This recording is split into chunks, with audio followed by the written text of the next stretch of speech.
కాశీకి పోయాడు కాషాయం మనిషి అయిపోయాడు అనుకుంటున్నావా? వారణాసికి వెళ్ళాడు తన వరుస మార్చేసి ఉంటాడు అనుకుంటున్నావా? అదే రక్తం, అదే పౌరుషం. నరుక్కుతా. ఒరే సోమేరి ఏం చేస్తున్నావురా? డైలాగ్ చెప్తున్నా. ఎవరి డైలాగ్ చెప్తున్నావురా? చిరంజీవి గారు లేదా? చింపాంజీలా ఉన్నావు. సరే వదిలే వదిలే. Hello guys, welcome to the channel, welcome to the non spoiler review of the film.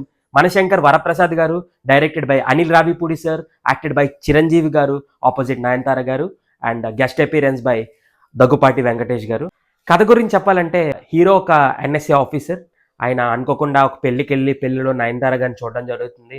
ఇద్దరి మధ్యన బాండ్ కుదిరి మ్యారేజ్ చేసుకోవడం జరుగుతుంది. మ్యారేజ్ చేసిన తర్వాత అనుకోకుండా వాళ్ళు విడిపోతారు, వాళ్ళిద్దరికి డివోర్స్ అవుతుంది. మళ్ళీ ఎలా కలిశారు ఏంటి అన్ని దాని చుట్టూ కథ మొత్తం తిరుగుతుంది. సినిమా గురించి చెప్పాలంటే నా రివ్యూకి వచ్చేసరికి ఇట్ వాస్ డీసెంట్, బాగుంది. సినిమాలో కామెడీ సీన్స్ బాగా వర్కౌట్ అయ్యని చెప్పొచ్చు. అనిల్ రావిపూడి స్టైల్ మూవీ ఇది. సో స్పెషల్లీ ఎక్కువగా లాజిక్స్ ఎదక్కండి, మీరు డిసప్పాయింట్ అవుతారు ఖచ్చితంగా. సినిమా అయితే ఫ్యామిలీ ఆడియన్స్ స్టఫ్ అబ్బా. ఫ్యామిలీ అంతా వెళ్ళి హ్యాపీగా చూసి నవ్వుకోవాలనుకుంటే సినిమాకి వెళ్ళండి.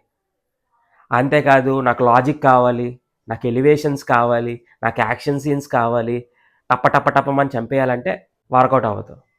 ఇది అనిల్ రావిపూడి గారి స్టైల్. ఆయన ఏం చెప్పారు, సినిమా అని నేను ఎలా అనుకుంటానో అలాగే తీస్తాను. సినిమా అంటే 2 గంటలు ఫ్యామిలీ అంతా వచ్చి కడుపొబ్బ నవ్వుకున్న బాధనంతా మర్చిపోయేలా చేస్తాను. అదే నా దృష్టిలో సినిమా.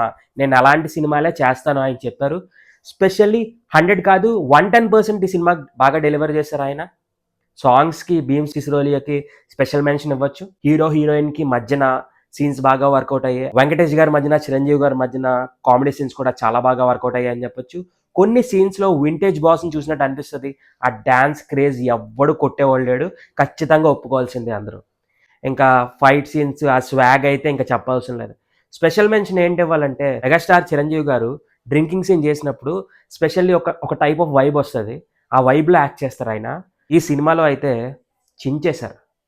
ఒక విషయం మాత్రం అందరూ ఒప్పుకోవాల్సిందే, ఏంటంటే నీటిలో ఉన్నప్పుడు మొసల్ని, సంక్రాంతి సినిమాల్లో అనిల్ రావిపూడిని కొట్టేవాడే లేదు. హిట్ పడాల్సిందే. ఇది కూడా ఖచ్చితంగా 300 to 500 కోట్ ఖచ్చితంగా పడుతుంది cinema.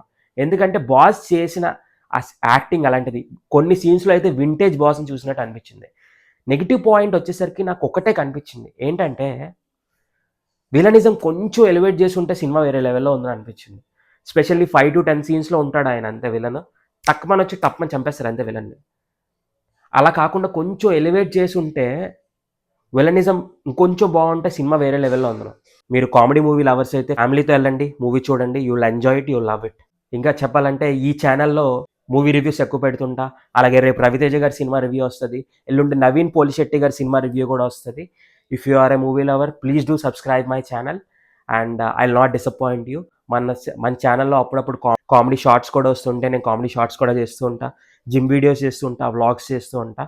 And if you are interested in my channel, please do subscribe it, I will not disappoint. Thank you for watching the video. Have a nice day.